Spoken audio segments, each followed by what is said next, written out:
Blake Christian is a tax partner at Holthouse, Carlin and Van Trite in Long Beach, California, and Park City in Utah, where he is enjoying the snow immensely. Blake, welcome. Great to see you. Happy New Year. And Happy New Year to you too. The Biden administration has taken aim at the energy sector. That's revoking the permit for the Keystone Pipeline. What other sectors are on notice for job losses? Coal, probably steel industry a bit, cruise lines, and actually shared services such as Uber, and I think the real threat is also unionizing a lot of industry. We've had a huge downturn over the last 20 years of union employees, and I think you're going to see Biden really try and prop up the union workers. He started off on the wrong foot, though, with the pipeline. Didn't tell the unions that that's gone, no more pipeline. Right. Yeah, a lot of the unions that backed him, and New Mexico, who backed him, all of a sudden were just shocked that they were going to have some negative impacts from his policies. Besides that, Biden is going soft on immigration, border and deportation policies. What do you think will be the overall impact on the US economy and budget if he certifies citizenship to the already illegal immigrants and those that are knocking on the door? You know, I'm a big fan of immigrants in general, but as long as they come in a legal way, to just open the borders that he seems to be supporting, I think is a big mistake. And especially, we don't have COVID anywhere under control at the moment.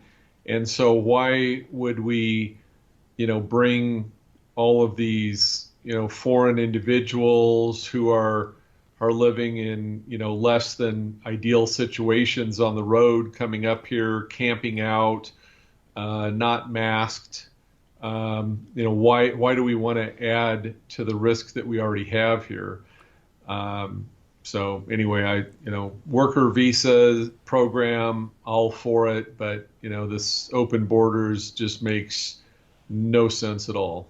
No sense. Look, the US Chamber of Commerce supports Joe Biden's early moves on immigration. Is this position, the same with all of corporate America? I don't think so. I mean, obviously the tech sector, is, wants some liberal visa programs so they can get some of the tech workers from overseas. Certainly the farm worker, we like to see them be able to come over here. But in general, I think the business community is, more aligned with, what I said a little earlier is, let's have a worker visa program. Let's know who's coming into the country. Let's make sure that we, track those people, and at the end of their visa, they are sent home, and then, maybe come for the next season and things. But, for just people coming in here, they don't have a specific, job. We're still going to, have a rough patch here as we, try and ramp up jobs. Fortunately, we've kept our unemployment rate at a reasonable level under Trump's policies, but that could slip away real quick. The minimum wage for federal workers will rise, or is set to rise. Will this soon filter through to the private sector? Oh yeah, I mean there's pushes on in a lot of states. California, all the blue states are pushing for $15 minimum wage, and part of the problem with that is they don't really regionalize it. So somebody in Los Angeles or Orange County, California, or New York City, arguably maybe $15 isn't enough, but you don't necessarily need a $15 an hour rate in Des Moines, Iowa, or New Mexico. So there's just no geographic differentiation between what a living wage is. So it's not really solving the problem, and will just create more inflation. Has there been any other announcements on new taxes and taxes generally? Not since he's taken office, but he was pretty straightforward that he would pretty much undo all of the 2017 Tax Act that came in under Trump, and so we would have a 39.6% maximum individual rate, and then for investment income there's another 3.8% for people making more than 400,000, and then on top of that you have state income tax, and capital gains is the biggest worry, where he's threatening to increase long-term capital gain rates on holding assets for more than a year up to 43.4%.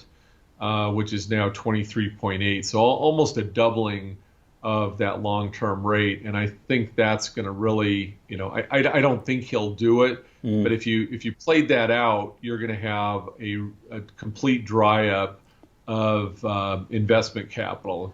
People aren't going to put their money at risk to get about a 50, to retain 50 cents on the dollar of their return on that investment. I suppose that's a price to pay if you're going to become Dr. Do-Gooder.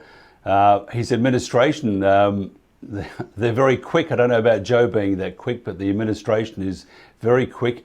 And you're right. If these taxes do impact what made America great for those wanting to be a fabulous entrepreneur or successful entrepreneur, is really under threat, isn't it? Yeah, absolutely. And, people will, if they're not going to get the right after-tax return, they're going to either, invest that money into, a foreign country, or they're going to just sit that money on the sidelines and put it in, tax-free bonds for a few years until a change of administration. How important are facilities such as opportunity zones, and is this facility good for investors in the current climate? Well, actually, if you think through it, in a higher tax environment, it's to your advantage. So let's say Biden pumps the long-term capital gain rate up to 43.4%. If I had that large of a capital gain rate in 2021, I'm going to throw my money into an opportunity zone fund.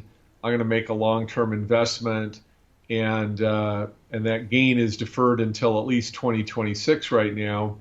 And I'll hope that there's a change in administration, and that maybe I'm going to defer tax at 43.4% and then pick it up at 23-25% in 2026, and then if I hold that investment for a full 10 years and get tax-free treatment under the federal rules in most states, that tax-free treatment is a lot more beneficial in a high-rate environment. If somebody wants to find out more about opportunity zones, or just to have a bit of a conflab with Blake Christian, how will they do that? So best way is our website is HCVT.com, and I'll give you my phone number, 562-305-8050. Blake Christian from Holthouse, Carlin and Van Trite in Park City and in Long Beach, spreads himself well apart. Thank you very much. Thank you so much.